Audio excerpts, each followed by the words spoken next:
আপনারা দেখেছেন যে অত্যন্ত একপেশে একটা রিপোর্ট তারা দিয়েছে, মানে 4টা নির্বাচনকে মোটামুটি তারা এক পর্যায়ে ফেলেছে, 3বার পুনর্নির্বাচিত হয়েছে। সেই নির্বাচনটা কি মানের হয়েছে সেটা একটি শব্দ সেখানে নেই। 1500 ছেলে মেয়েকে হত্যা করা হয়েছে, একটা শব্দ উল্লেখ নেই সেখানে এখানে। এবং সবচেয়ে বড় কথা, আমাদের দূতাবাসকে জানানো পর্যন্ত হয়নি যে তারা এই কাজটা করছে। একটা কথা এখানে প্রণিধানযোগ্য, সেটা হলো আমি যেটুকু খোঁজ দিয়ে দেখেছি সেটা হলো যে পূর্ববর্তী যে দল ক্ষমতায় ছিল তাদের আসলে লোকজনের সংখ্যা বেশি, ইনক্লুডিং পার্লামেন্টের উপরেও তাদের ইনফ্লুয়েন্স একটু বেশি, এতে কোনো সন্দেহ নেই। মানে ইয়ার মধ্যেও ওখানে যে কমিউনিটি আছে তার মধ্যেও আছে সব দলেরই, কিন্তু তাদের একটু শক্তি বেশি, কাজে তারা সেটা ইনফ্লুয়েন্স করতে পেরেছে। প্লাস এটা ভুলে গেলে চলবে না যে এটা কিন্তু একটা গ্লোবাল ক্যাম্পেইন চলছে, কিন্তু গ্লোবাল ক্যাম্পেইন চলছে, গ্লোবের সবাই যে পার্টিসিপেট করছে তা না, কিন্তু গ্লোবাল ক্যাম্পেইনটা চলছে কিন্তু একটা বিশেষ গোষ্ঠীর দ্বারা চেষ্টা করতেছে, সবখানে তারা হিট করার চেষ্টা করছে। সেটা আমাদের তাদের রিচ বেশি, এটা কোনো সন্দেহ। হ্যাঁ, গ্লোবালি যে করা হচ্ছে এটা আমরা আমাদের ইয়েতে বলেছি, এটা বলেছি আমরা, এবং এটা আমাদেরকে মেনে নিতে হবে যে তাদের যারা এটা করছে তাদের রিচ আমাদের তুলনায় বেশি, আমাদেরকে তাদেরকে মোকাবেলা করতে হবে। আবার একজন, আচ্ছা জি বলেন। যেটা হচ্ছে যে আপনি তো কালকে একটা ভিডিও বোধহয় আপনি দেখেছেন যে আমাদের সুতারকান্দি বর্ডারে ভারতীয় প্রোটেস্টাররা তারা বাংলাদেশের বর্ডার মানে ডিঙ্গারে ঢুকে যাওয়ার চেষ্টা করেছে, যে এই যে প্রভোকেশন, এটাকে আপনি আসলে কিভাবে দেখেন? এটাকে আমি একটা প্রভোকেশন হিসাবে দেখি।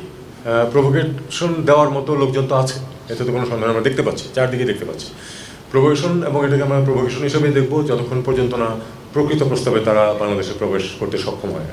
বিএসএফ সেখানে তাদেরকে থামাতে সক্ষম হয়েছিল। প্রোটেস্ট তারা করতেই পারে, তারা যেটা মনে করে, তাদের দেশের আইনেও সেটা অ্যালাউ করে, তবে বর্ডার পার হওয়ার যদি চেষ্টা করে সেটা হলো আইন ভঙ্গ করা, সেটা তারা ব্যবস্থা নেবেন।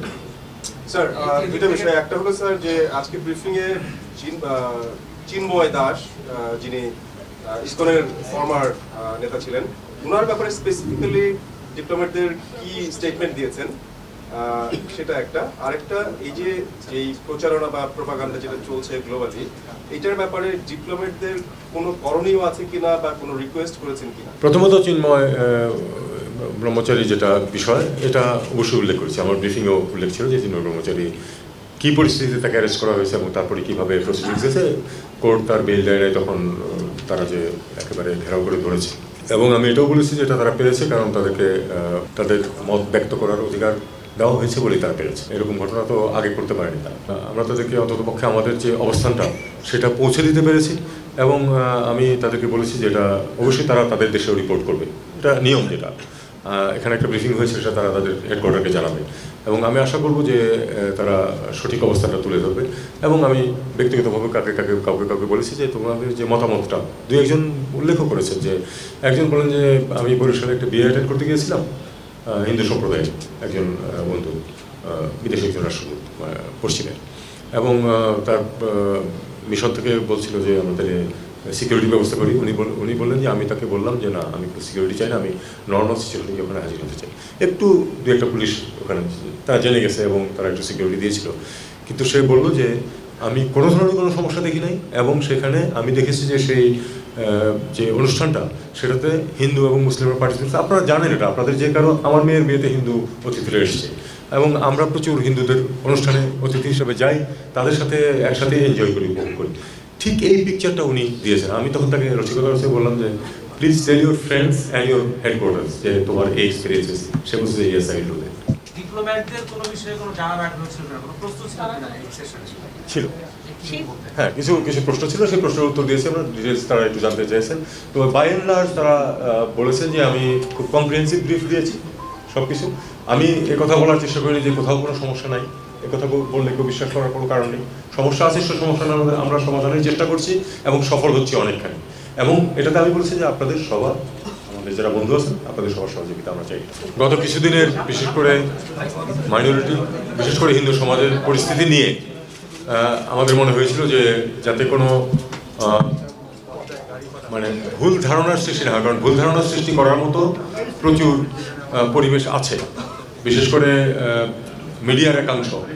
আমি শুধু মানে কোন দেশের সেটা বলছি না, মানে মিডিয়ার একাংশ তারা এটাকে যতটুকু পারা যায় একটা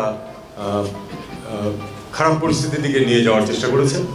কাজেই আমাদের মনে হয়েছে যে আমাদের যে এখানে ডিপ্লোম্যাটিক কমিউনিটি আছে তাদেরকে বিষয়টাতে একটা ব্যাখ্যা দেওয়া প্রয়োজন, যাতে তারা প্রকৃত অবস্থাটা বুঝতে পারে। আমি এটা জানি যে তাদের নিজেদেরও কিছু মেকানিজম আছে তথ্য সংগ্রহের, কিন্তু আমাদের অবস্থানটা পরিষ্কার করার জন্য আমি তাদেরকে আজকে ডেকেছিলাম। একটু শর্ট নোটিসে গতকাল যখন বলা হয়েছে, আজকে তারা এসেছিলেন, মোটামুটি প্রায় সবাই এসেছিলেন।